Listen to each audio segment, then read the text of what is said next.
Hello guys, welcome to drama views Telugu. ఇప్పుడు నేను చెప్పబోయేది యువం మూవీ రివ్యూ అనమాట. ఇది వచ్చేసి క్రైమ్ థ్రిల్లర్ డ్రామా పరంగా అయితే వచ్చింది. ఈ మూవీ రీసెంట్గా రిలీజ్ అయింది. చూసి చాలా టైం అయింది, కాకపోతే నేను రివ్యూ అయితే చేయలేదు. కొన్ని రోజులు అయితే అయింది, దగ్గర 4-5 వారం రోజులు అయిపోయినట్టుంది మూవీ చూసి నేను. బట్ రివ్యూ అయితే తీసుకురాలేదు, ఎందుకంటే నేను ఆల్రెడీ రికార్డ్ చేసి పెట్టా. బట్ అది డిలీట్ అయితే అయ్యింది నా ఫోన్లో.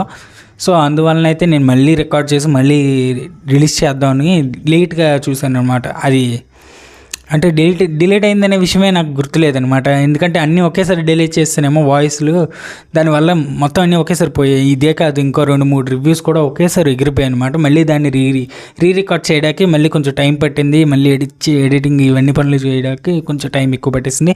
మొత్తానికైతే రివ్యూ తెచ్చేసా. ఇది వచ్చేసి మీకు డైరెక్టర్ వచ్చేసి ప్రకాష్ దంతులూరి.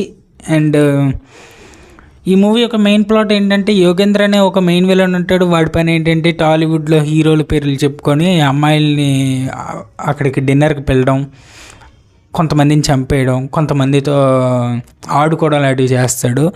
సో వాడిని మన heroine Soumya police officer and Abhiram అనే ఒక అతను పోలీస్ ఆఫీసర్, వీళ్ళిద్దరు పట్టుకున్నారా లేదా వాడిని అనేది ఈ మూవీ ఒక మెయిన్ ప్లాట్. ఇంతకుమించి ఇంకేం చెప్పకూడదు, చెప్తే స్పాయిల్ అయ్యిద్ది. ఆల్రెడీ కొంచెం స్పాయిల్ అయింది, ఇంకా చెప్తే ఇంకా స్పాయిల్ అయ్యిద్ది. సో ఇంకేం చెప్పట్లేదు. Censor U/A, run time 2 hours 3 minutes అయితే ఉంది. మూవీ అయితే నాకైతే నచ్చింది. ఖచ్చితంగా ఒక మంచి మూవీని చూసాననే ఫీలింగ్ అయితే వచ్చింది థియేటర్ నుంచి వచ్చాక. మేబీ ఇప్పటికీ ఇది మీ సరౌండింగ్లో ఆడితే వెళ్ళి చూడండి ఒకసారి, నచ్చుద్దేమో మీకు. ఓవర్గా ఎక్స్పెక్టేషన్లు పెట్టుకోకండి. అంటే మీకు ఇది హరర్ టైప్లో ఉంటుంది, బట్ మరీ అంత వైలెన్స్ ఉండదు. కానీ ఓకే మూవీ నాకైతే నచ్చింది. ఎందుకంటే చాలా రోజుల తర్వాత ఈ మధ్య చూసిన 4 సినిమాలు నచ్చాయి నాకు. సత్యభామ కానీ, మ్యూజిక్ షాప్ మూర్తి కానీ, హర కానీ, యవం కానీ, ఈ 4 సినిమాలు ఈ వీక్లోనే చూసాను. బట్ అన్నీ నాకు నచ్చాయి, నిజంగా చాలా బాగున్నాయి నిజంగా ఈసారి.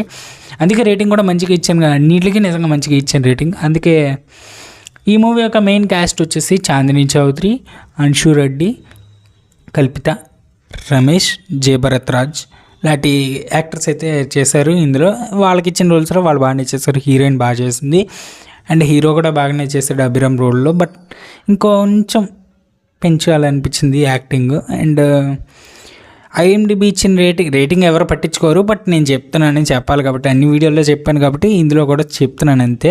IMDb రేటింగ్ వచ్చేసి దీనికి 8.4 ఉంది 10కి. బుక్ మై షో వాళ్ళు 8.6 ఇచ్చారు 10కి. నేను 8.5 ఇస్తాను. నాకైతే నచ్చింది నిజంగా. ఖచ్చితంగా 1 time వాచబుల్, ఖచ్చితంగా చూడండి. అండ్ ఈ వీడియో కనుక మీకు నచ్చినట్టయితే వీడియో లైక్ చేసి, షేర్ చేసి, కామెంట్ చేయడం మర్చిపోకండి. సబ్స్క్రైబ్ మర్చిపోకండి, ఖచ్చితంగా చేసుకోండి. చూసిన వాళ్ళు ఇక్కడ వరకు చూసుంటే రీసెంట్గా పెట్టిన రివ్యూస్ చూడకపోతే అవి కూడా వీళ్ళు ఒకసారి లుక్ వేసేయండి నా కోసం.